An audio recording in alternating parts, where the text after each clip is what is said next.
Let's have a little fun at the expense of our dear departed leader and learn something about pricing strategy and market segmentation in the process.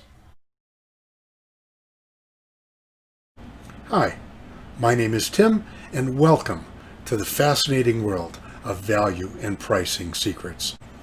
On Inauguration Day here in the U.S., I was inspired to develop this short case study to illustrate the power of pricing strategy and market segmentation. Before we move on, let me respectfully ask for your support. My commitment is to bring you world-class value and pricing content on this channel. If you want more, I need you to like, comment, and subscribe. It's the only way YouTube can understand that you value this content and want to see more of it. We can't know what Donald Trump's political future is. But what we can know, and what we do know, is that lawyers are going to make a boatload of money off Donald Trump for the next several years. In order to take advantage of that opportunity, a company I'm familiar with, that is a publishing company, has decided to launch a new product. Their new subscription product is called the Daily Trumpet. It's a new daily bulletin targeted to attorneys interested in legal issues related to ex-public officials, conflicts of interest, and potential co-conspirators. Research by VPS has revealed that there are 4 market segments, and each has a different willingness to pay, given competitive alternatives. And the product manager is trying to decide on what pricing strategy they should commit to. Before we go to the whiteboard, let me ask you a question. What is willingness to pay?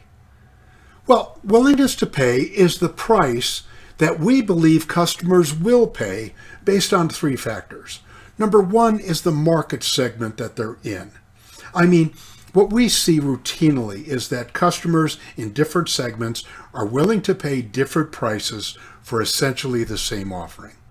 Number 2, what is the value of that offering relative to competitive alternatives to members of that target segment? We understand we're in a competitive market and that our prices and our offering value have to stack up. And number 3, what are our business objectives in setting the price? With that, let's go to the whiteboard. When the company did their initial analysis of their marketplace for selling these subscription services, they identified 4 different target segments in their marketplace, and each one had a distinct willingness to pay. Their government prosecutors, probably the most price-sensitive kinds of buyers, and there were 4,000 of those, so a lot of them, but unwilling to pay a lot. There were 2,000 corporate attorneys willing to pay $10,000, double what the government prosecutors were willing to pay for the service. There were 3,000 tax lawyers willing to pay $12,000 per year for the subscription. And finally, there were 1,000 trial lawyers willing to pay $25,000. So an enormous variance in price willingness to pay across the marketplace. And this is not unusual. We see this a lot across a number of markets. Now let's take a look at what price they should charge, because that's the question when it comes to pricing strategy. What price should they charge? So let's say they decided to charge $5,000. So if they charge $5,000, presumably everybody would buy because everybody else is willing to pay more. And if they could get it at $5,000, that would be a great deal. So $5,000 times a total of 10,000 subscribers means that the total marketplace is worth $50 million. How about corporate attorneys? What if we set the price at, say, $10,000? Well, these guys wouldn't buy. So if you set the price at $10,000, you'd get 2,000 plus 3,000 plus 1,000, which is 6,000 customers, times 10,000, then the market potential is 60 million.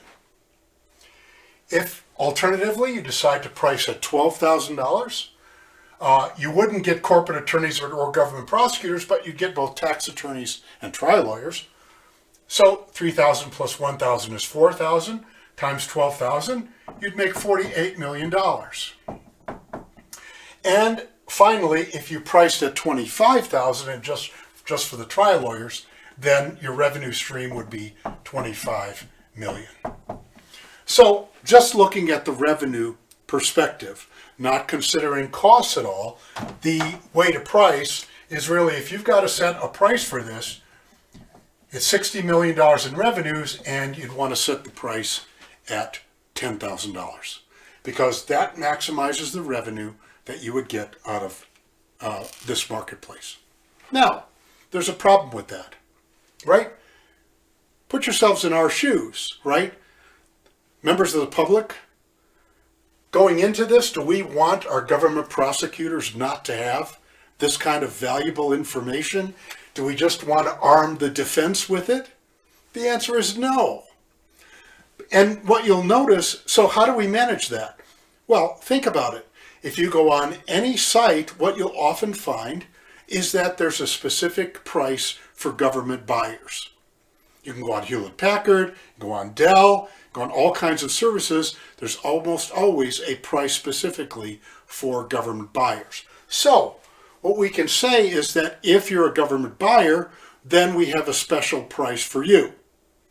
So what we can do then is have a more segmented approach to pricing, which says that for 4,000 customers, we're going to charge them $5,000. So 4 times 5 is $20 million. We get $20 million from these guys plus the full $60 million because it's $10,000 times this 6,000 customers. So we get a plus $60 million.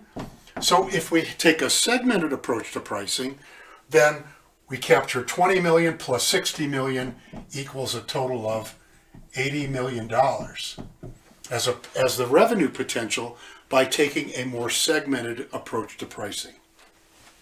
Now, so we could end there and actually do quite well. But let's take a look up here. The trial lawyers have expressed that they're willing to pay $25,000 for this thing. What can we do with them? Well, what I might suggest is this is where you think about your offering design. Can you build a specific offer that targets the trial lawyers? For example, it could be services. It could be some sorts of research or support services. Something that could give the trial lawyers greater value and address their specific willingness to pay. It could even be branded specifically for trial lawyers. So if you do that, then let's take a look at that math. Let's use a different color here. Let's use blue. So what would happen to the amount of money we get from government prosecutors would stay the same. We'd still get this 20 million, but the 60 million would change because we've got to take 1,000 customers out of that.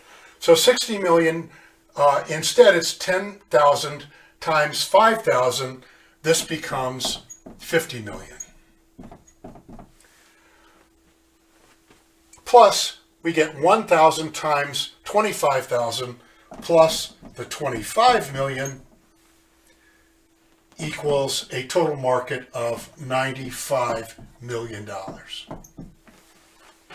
So what is the power of pricing strategy? The power of pricing strategy is to look across a marketplace, look at different segments of customers with different willingness to pay, and then to adapt your pricing in such a way that it maximizes, in this case, the revenue potential. Now, in the real world, what we probably want to do is also look at the cost side of this, so that we could make this determination not on a revenue basis, but on a profitability basis. So market segmentation is really at the heart of good pricing strategy. And good pricing design and good offering design really go hand in hand. Thanks for joining me on my channel. If there's a topic you want me to look into, please let me know in the comments. Of course, like and subscribe. For more, click on one of these options to dive deeper into the fascinating world of value and pricing secrets.